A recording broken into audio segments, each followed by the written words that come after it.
Today we're chatting with the Lindsay Street Players about the Laramie Project. I hope the audience takes away that the Laramie Project is still incredibly relevant, even some 30 years later.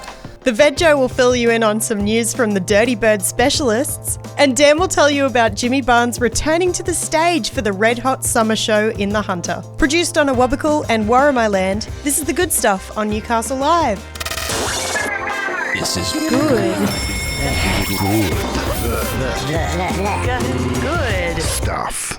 The good stuff. Colonel Sanders wants to send 5 people on a trip around the world to feast on the KFC menu. To be in the running to win one of the Kentucky Fried Fly chicken prizes, you'll need to dive into the Aussie KFC app and embark on a scavenger hunt to uncover hidden international menu items. What a mouthful. Once you've found the hidden item, all you need to do is add it to your cart and you're in the draw. To find out more, head on over to newcastlelive.com.au. Newcastle Live.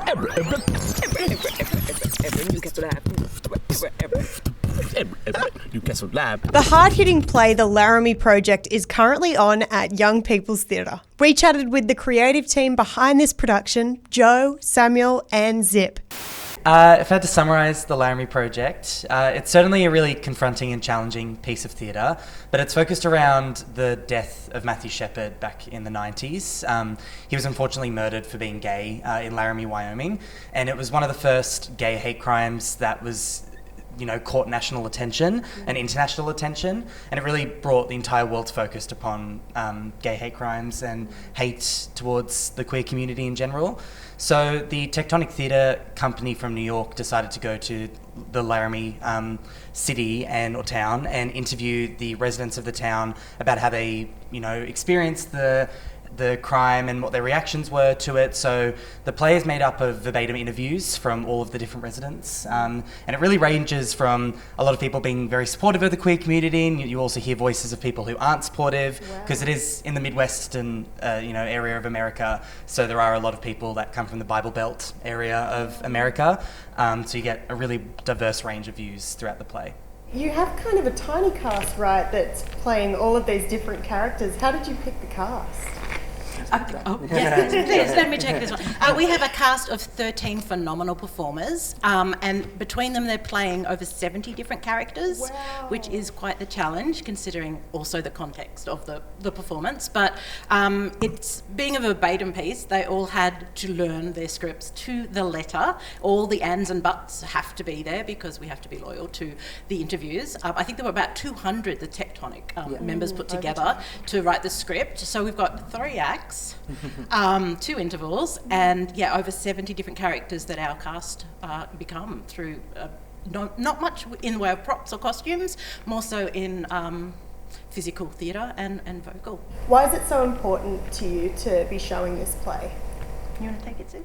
Yeah, I think being such a wide age range as well, and being able to capture the attention of so many different people in the audience feels really important for us, especially as an all queer directing team, that we're able to authentically tell this story. And especially when we were casting everyone, we wanted to make sure that everyone knew that we wanted to portray this in a really raw and kind of visceral way.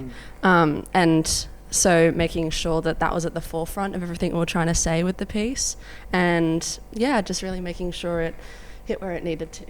Because they're real people, the characters, we've tried not to make caricatures out of them. Definitely. And I find that's been actually not only important but challenging to have the cast be as natural as possible and not make any sort of mockery of the real people if we agree with their viewpoints or not. So it's been really quite a journey and a challenge for everybody. And what do you hope the audience takes away from seeing it? I hope the audience takes away that the Laramie Project is still incredibly relevant, even some 30 years later. Queer people still experience hate and hate crimes and are far more likely to, unfortunately die from hate crimes and be assaulted and all those terrible things in the world. And I think what I wanted from this piece is to tell the audience that this is still a very real thing that happens.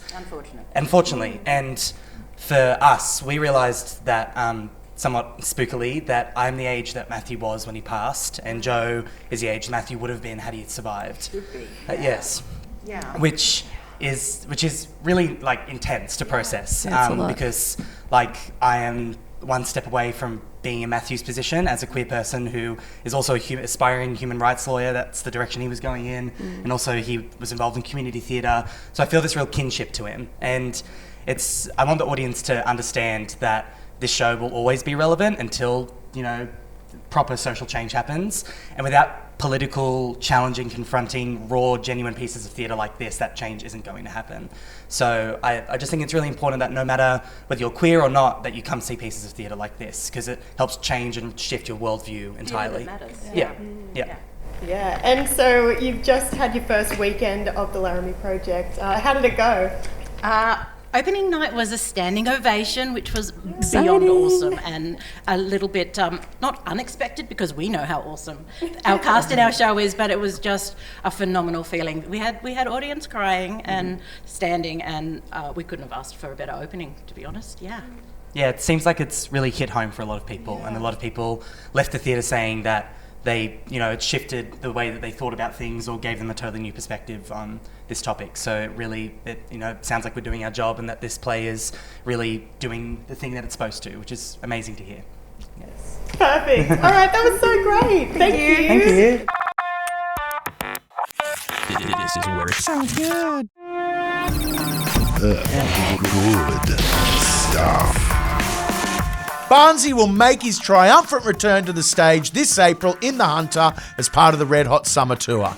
The gig at Roche Estate will be the first time the Australian rock icon has performed in the region since being admitted to hospital with bacterial pneumonia late last year. He'll join acts like Birds of Tokyo and The Living End on the lineup, and there are still some sweet tickets left for the gig. To find out more, head to newcastlelive.com.au.